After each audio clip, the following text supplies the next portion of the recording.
I didn't notice it by accident. I'm not the kind of guy who snoops or goes looking for drama. But sometimes the truth doesn't hide. It just waits. That Thursday morning, I was clearing off the kitchen table, doing what I always do before heading out. Wipe down the surface, stack the junk mail, double-check that my coffee mug didn't leave a ring. Nothing special. Then I saw it. A thin, folded slip of paper tucked under a Bed Bath & Beyond flyer and some coupons we'd never use. I picked it up without thinking. Just something to toss. But the letterhead caught my eye. Hilton Garden in Dallas, Texas. I didn't recognize it at first. Then I remembered. Kelly had just come back from a team offsite in Dallas 2 days ago. Said it was a strategy thing, big picture planning, dinner with the executives. I didn't ask too many questions.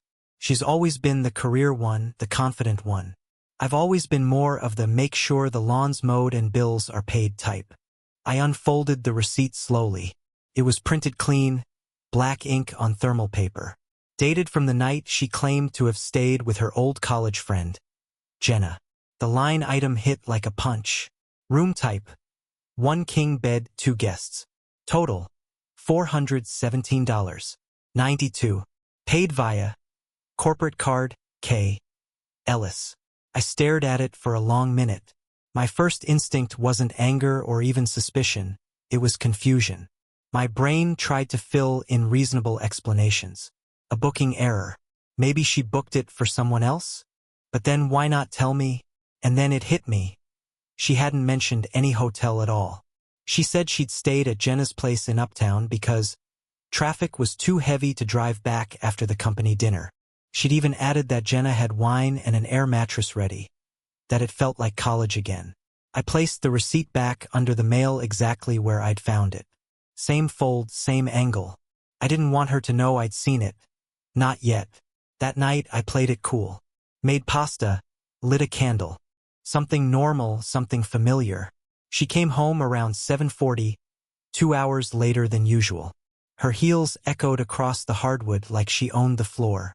And she looked different. A tailored blazer, not the one she wore to work that morning. Black, clean lines, no visible brand, but expensive. It was a size too big on her. Definitely not hers. "Hey babe," she said, walking into the kitchen like nothing had changed. "Sorry I'm late. Dinner with Richard's team ran longer than expected." She leaned in to kiss me on the cheek. I caught the scent before her lips even touched skin. Cologne. Not her perfume. Not mine. Something spiced, woody, maybe cedar or sandalwood. Masculine, subtle, definitely not off the shelf. And definitely not a scent that floats out of a women's restroom or Uber. "Traffic was a nightmare," she added, slipping off her heels and stretching like someone easing out of a long, satisfied day. I ended up crashing at Jenna's. Figured it wasn't worth the drive. I said nothing, just smiled, stirred the sauce, and watched her from the corner of my eye. Later, over dinner, I brought it up as casually as I could. "Didn't you say your company was covering the hotel rooms?" She didn't flinch. Not even for a second. "Yeah, they did, but there was a mix-up. Richard booked the hotel under my name, but it was actually for one of the new hires. Some billing thing. I never even checked in." She said it with practiced ease, like it had already been rehearsed in the mirror on the way home. Then, she added something else, too quick, too smooth.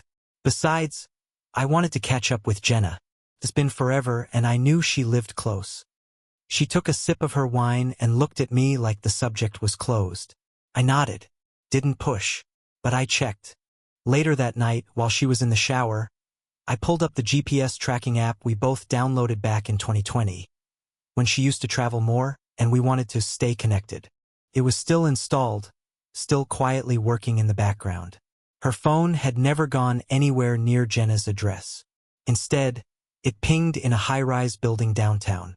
Not a house, not Jenna's uptown apartment, but an upscale residential tower about a block away from her boss Richard Hale's office. Richard, her boss of 3 years, married, mid-40s, smart, silver-haired, the kind of guy who carried presence when he walked into a room and made everyone stop talking. The kind of guy who didn't wear name tags at corporate events. I tried not to jump to conclusions, tried not to follow the thread too far, but it tugged at something I couldn't ignore. When she came out of the shower, towel wrapped around her, humming something light and meaningless, I looked at her like a stranger. "Long day?" I asked. She nodded, brushing moisture off her neck. "Exhausting. I just want to sleep forever." She climbed into bed like nothing was wrong, nestled under the covers, phone face down on the nightstand. I lay next to her, eyes open, staring at the ceiling. The ceiling fan spun overhead, blades cutting the air in perfect circles, as if mocking how little in my life felt centered anymore. I kept thinking about that scent, the blazer that didn't fit, the receipt, and her explanation, polished, airtight, timed too perfectly. It was like watching someone act in a movie, not live their life. I didn't sleep that night, not really. And in that stillness, I realized something that made my stomach sink even deeper. I wasn't surprised. Not truly. Because the first sign of betrayal isn't always loud. It doesn't come with screaming or lipstick on collars. Sometimes it's quiet, neatly folded, hidden beneath a stack of mail. They say hindsight is 20/20ths, but I don't think that's true. Hindsight is crueler. It doesn't just show you what you missed. It makes you relive every moment with a sick kind of clarity, twisting each memory until you start to question everything you thought was normal. After the receipt, I couldn't stop noticing things. It was like I'd been asleep, and now every sound, every glance, every silence between us felt sharper. It started with the little things, always does. Kelly used to plug her phone in right beside the bed. Every night, same routine. But around mid-June, she stopped doing that. I didn't register it at first, but looking back, the change was abrupt. She started charging it in the kitchen, claiming it helped her sleep better without the blue light nearby. Made sense. Until I realized she also started taking it into the bathroom every time she showered. Even during dinner, it stayed face down, volume off. And the passcode? Changed. No warning, no explanation. Just 6 digits now where there used to be 4. I asked once, casually, why she changed it, and she just shrugged. Work compliance, she said. New IT policy. That didn't explain the laptop, though. She used to leave it open on the couch. Half-written emails still up. Slack notifications popping in like bubbles. Now it was always shut. Password protected. One evening, I went to grab it to check our shared calendar, just to see if she had any plans that week. She practically lunged across the room to take it from me. "Let me do it," she said way too quickly, then forced a smile. "There's client info on there." Okay, client info. But I kept noticing more. The perfume changed. She'd always worn this soft floral scent. Something light, clean, almost vanilla. Now she wore something heavier. Clung to her coats. Musky, bold, not cheap. I didn't ask about it. I didn't have to. Then there were Thursdays. At first, she just started coming home later, around 8 p.m. Sometimes 9:30. When I asked, she'd say there were strategy workshops or late calls with the West Coast team. I believed it the first few times, but then it became every Thursday. Same script, same tired yet glowing demeanor. And it wasn't just that she came home late, it was how she came back. Polished, calm, energized in a way that didn't make sense after a 12-hour workday. One Thursday, I decided to wait in her car after she got home. She'd left her bag inside but went back out to grab something. While she was inside, I opened the back seat, found a receipt from a wine bar, Marcelli's, downtown, tucked under the floor mat. Dated that same night.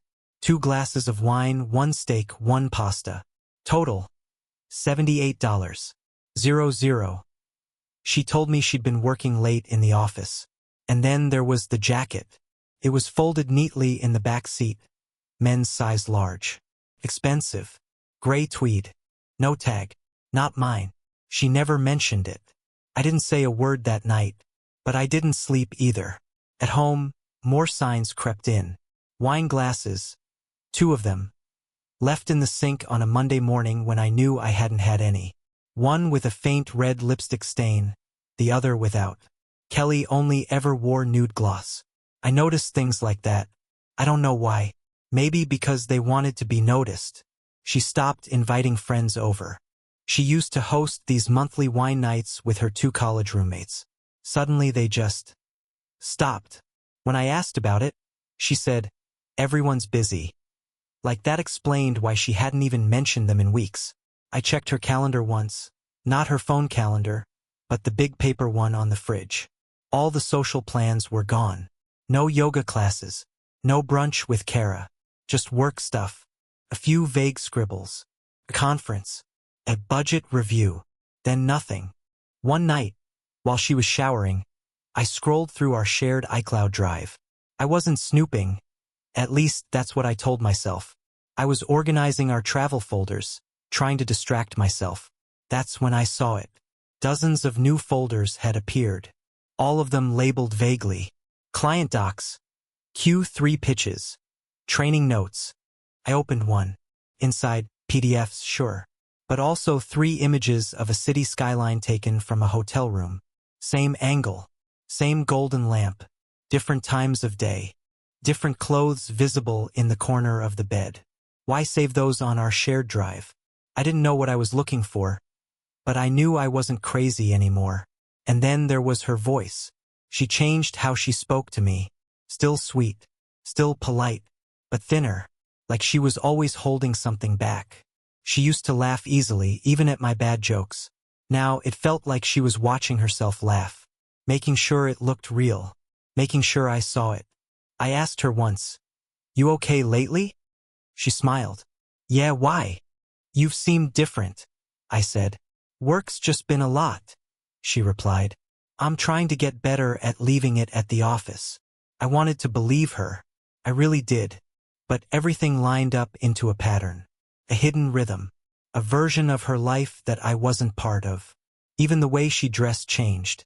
More fitted dresses, new heels she didn't own 2 months ago, little gold bracelets that weren't her style gifts maybe. I noticed how her makeup shifted too. Warmer tones, more contouring, like someone was giving her advice. And she started humming again. Kelly used to hum constantly when we first started dating, some Taylor Swift song, or the chorus to some forgotten indie track. Stopped a few years into the marriage and I missed it, but suddenly it was back.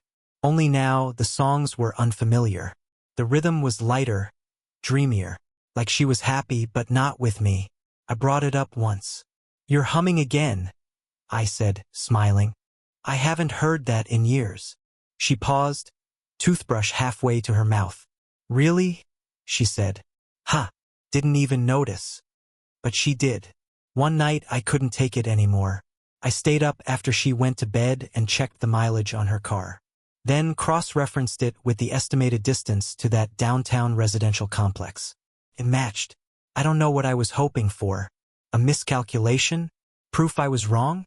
That all of it, the receipt, the jacket, the perfume, the empty calendar, was just a chain of coincidences? But I wasn't wrong. I knew that now. Kelly hadn't pulled away from me. She hadn't grown cold or angry. That would have been easier, somehow. She'd done something else. She'd built a second life inside the first one. And every smile, every hug, every tired, "I love you," was just camouflage. It was all hidden in plain sight. Proof, I've learned, doesn't come like a thunderclap. It sneaks in quietly, slips through a crack you didn't even know was there, and then sits in your lap until you can't pretend anymore. For weeks I'd been circling the truth like a wounded animal, sniffing at it, testing it, hoping it would vanish if I didn't look too closely. But it didn't vanish. It multiplied. The day it all came together was a Sunday. Kelly was in her home office, trying to back up files from her old tablet onto her laptop. She cursed under her breath, muttering about stupid sync errors. I was in the next room folding laundry. She left the tablet on the kitchen counter to take a call, and for a moment the house went still. No footsteps, no hum of her voice, no excuses filling the air. Just silence. I glanced at the tablet. It was old, scuffed on the edges, the screen protector peeling at the corners. She'd practically forgotten it existed until last week when she said she needed to transfer some work notes. We'd once shared it on vacations for Netflix and Maps, back when sharing felt natural. Back then it was synced to our joint cloud account by default. I had no reason to think she'd changed that. When I tapped the screen, it lit up without a passcode. Our name, was still on the corner of the cloud folder. For a second, it felt like a time capsule. Old photos of road trips, recipes we saved, even a list of shows we'd wanted to watch. Then, a new folder I didn't recognize, archive_notes. Inside were a few PDFs, 2 spreadsheets, and a video file. The thumbnail was blurry, just a dark frame with a streak of gold light. The date was the same night she'd told me she stayed with Jenna. My stomach tightened. My thumb hovered over it. I told myself not to open it, that it was probably work-related. But something in me had already decided. I pressed play. At first, just audio, muffled. A low hum, the clink of glass. Then the frame steadied, showing a hotel room. Neutral gray bedding.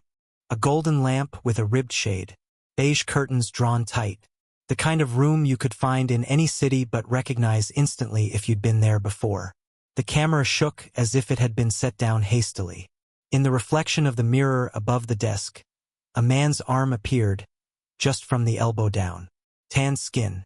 A black tattoo wrapped around the wrist, Roman numerals, stark against his skin. I'd seen that tattoo before. At last year's company holiday party, Richard Hale had taken off his blazer to help move some chairs.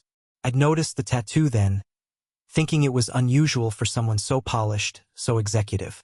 Roman numerals like a date. The same pattern. My pulse roared in my ears. The frame wobbled again.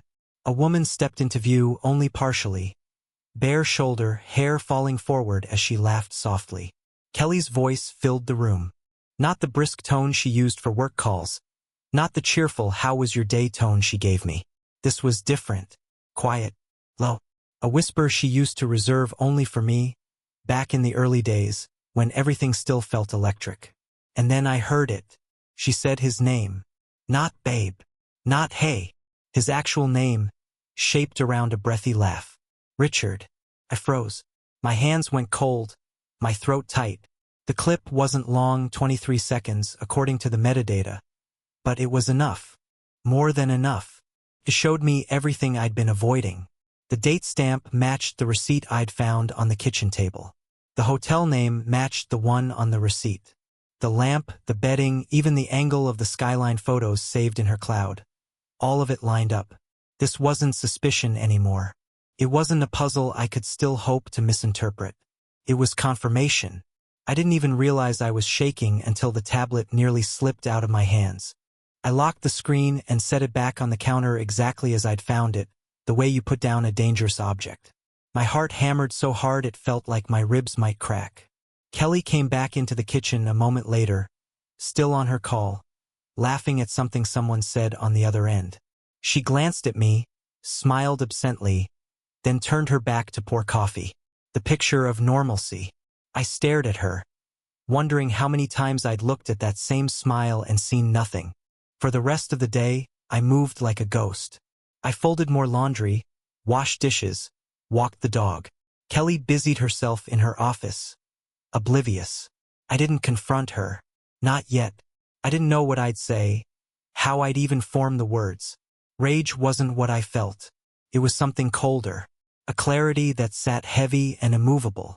That night, lying in bed beside her, I listened to her breathing.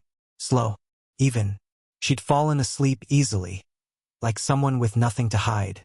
I stared at the ceiling and replayed the clip over and over in my head. The golden lamp, the tattoo, her voice.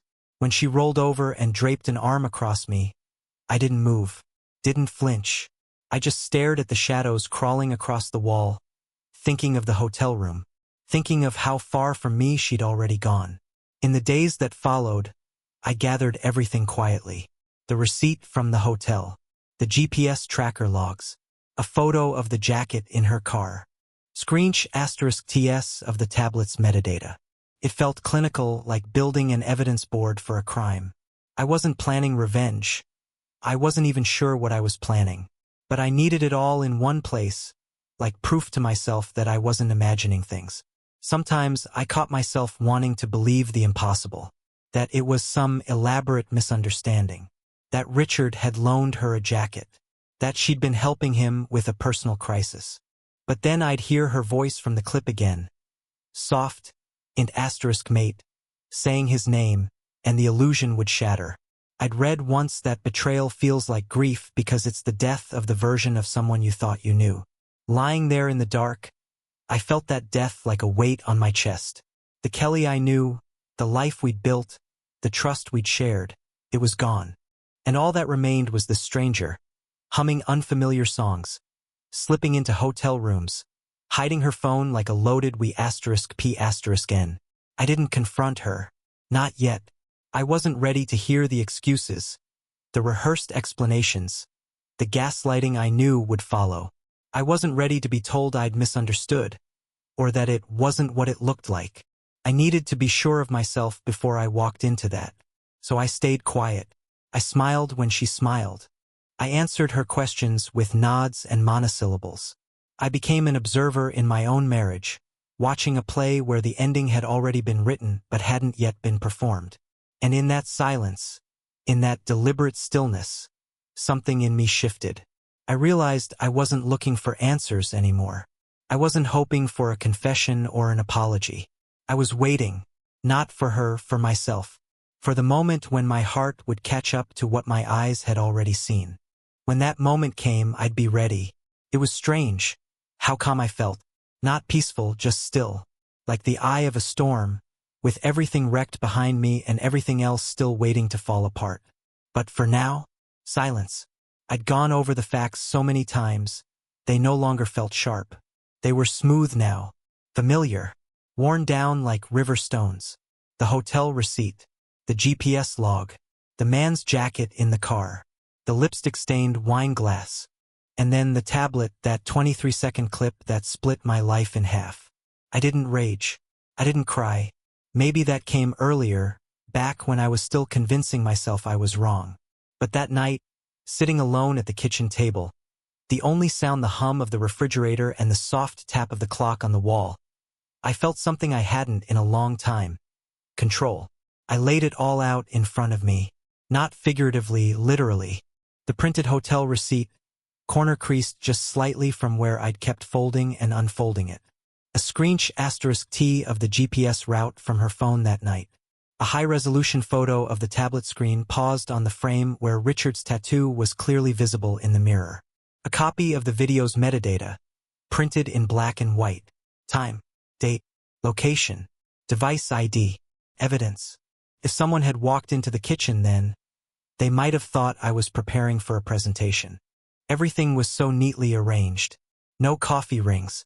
No smudged fingerprints. I'd even aligned the papers by size. I think part of me needed the order because nothing else made sense anymore. She was upstairs, getting ready for bed.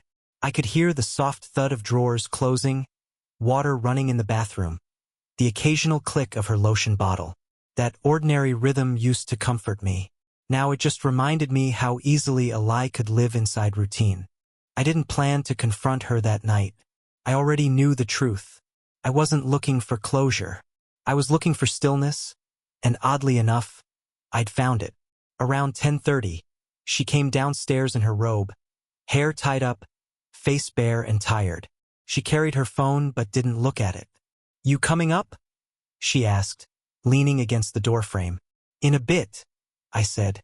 She nodded slowly, her eyes flicking to the table. Maybe she saw the papers, maybe she didn't. She didn't ask, just smiled and disappeared back upstairs. I sat there for another hour, not moving, not thinking, just sitting in that strange pocket of time between discovery and decision. The house was dark except for the low kitchen light, the kind we always left on when one of us stayed up. I looked around at all the things that used to feel like home. The photo on the fridge from our last vacation, the ceramic mug she bought me that said "World's Okayest Husband," the fruit bowl she always filled but never ate from. They felt like artifacts now, pieces from a life that no longer belonged to me. I picked up her phone once she was asleep. I didn't unlock it. I didn't need to. I just looked at it, at the glossy black screen, the faint smudge of her fingerprint still there. I wondered what secrets it was still holding. What names? What messages? What plans? Then I set it down. There was a time I would have searched, would have hunted for one last thread to pull. But the truth was already heavy in my hands, and I didn't need to be buried any deeper. I went into the guest room and pulled out the suitcase we kept for weekend trips. Not to pack, just to look at it, to feel the weight of what was coming. I didn't know how it would go yet, who would leave first, who would get what. But I knew it wouldn't be long now. I sat on the edge of the bed and looked out the window. It was raining lightly, just enough to make the world blur. Streetlights flickered in the puddles. A single car passed by, and for a brief second, I wondered if Richard had a family. If someone was waiting up for him. If he had to look his wife in the eye and pretend not to hear my wife's voice whispering his name. That thought didn't hurt the way I expected it to. It just felt hollow, like biting into something and finding it's already been chewed. Around midnight, I went back downstairs and gathered the evidence into a folder. Not a manila one, a black leather portfolio I'd used for work meetings back when I still believed in polished presentations and making things look professional. Now it held a different kind of presentation. I zipped it shut and placed it on the table. Then I made tea. I wasn't hungry, just needed something warm to hold on to. As I stood in the kitchen, watching the steam rise from the mug, I heard her turn over upstairs. The soft creak of the mattress. A cough. Then silence again. I wondered if she knew. Not about the evidence, but about me. If she sensed that something had shifted. That I was no longer searching for her to tell me the truth. That I'd stopped hoping she might cry or confess or apologize. That I wasn't confused or broken, I was done. And that somehow was worse. It's one thing to be caught. It's another to realize the person you've betrayed no longer needs anything from you. No explanation. No apology. No version of the story that makes it sound better than it is. Just silence. The next morning would come like any other. Coffee. Weather app. News playing in the background. But something would be different. Because I would be different. I thought about waking her up and doing it then. Laying it all out, watching her face shift from confusion to panic to damage control. But that felt theatrical. And I wasn't angry enough to want that anymore. Instead, I poured the tea, turned off the kitchen light, and walked upstairs without a word. She was curled toward my side of the bed, breathing softly. The smell of that new perfume still clung to her robe. Not overpowering. Just enough to remind me that this version of her, the one sleeping peacefully beside me, wasn't mine anymore. I slipped into bed without waking her. And for the first time in months, I didn't wonder where she'd been. I already knew. It wasn't revenge I was after. It wasn't even closure. By the time her next company event rolled around, I wasn't looking for answers. I was looking for a moment. A still frame. Something real. Something I could witness with my own eyes and not just piece together from paper trails and video clips. I wanted to see it. Not because I needed more proof, but because I needed to stop pretending I hadn't already seen enough. Kelly had mentioned the event casually. Over breakfast, she stirred creamer into her coffee like we were still living in the same story. "It's Thursday night," she said. "Just a little thing Richard's hosting. Client mixer. Not formal." I nodded. "Where at?" She barely looked up. "Hotel rooftop downtown. The Pullwood." That detail didn't surprise me. I'd already found the calendar invites synced to her laptop. I'd already seen the dress she'd picked. New, navy blue, tag still on, tucked in the back of the closet. I said nothing, just filed it away. Thursday came. She left the house around 6:10 p.m. Heels clicking across the tile like punctuation marks. Perfume lingered behind her. The door closed. Her engine started. And I waited exactly 4 minutes before I followed. I didn't trail her directly. I'd scoped the location out the day before, checked the layout, parking options, camera placements. There was a small restaurant patio across the street, angled perfectly toward the Pullwood's rooftop entrance. I reserved a corner table. I brought binoculars, not the big, obvious kind, just a compact pair, enough to confirm what I needed from a distance. I ordered a drink I didn't want and sat in silence as the sun dipped below the skyline. The hotel entrance buzzed with soft music and polite laughter. Cars pulled up. Valets hustled. People in suits and cocktail dresses passed by in pairs, checking their phones, fixing their hair. Then she arrived. Kelly stepped out of a dark rideshare SUV and smoothed her dress like she was stepping into a movie. Not rushed, not nervous, confident, controlled.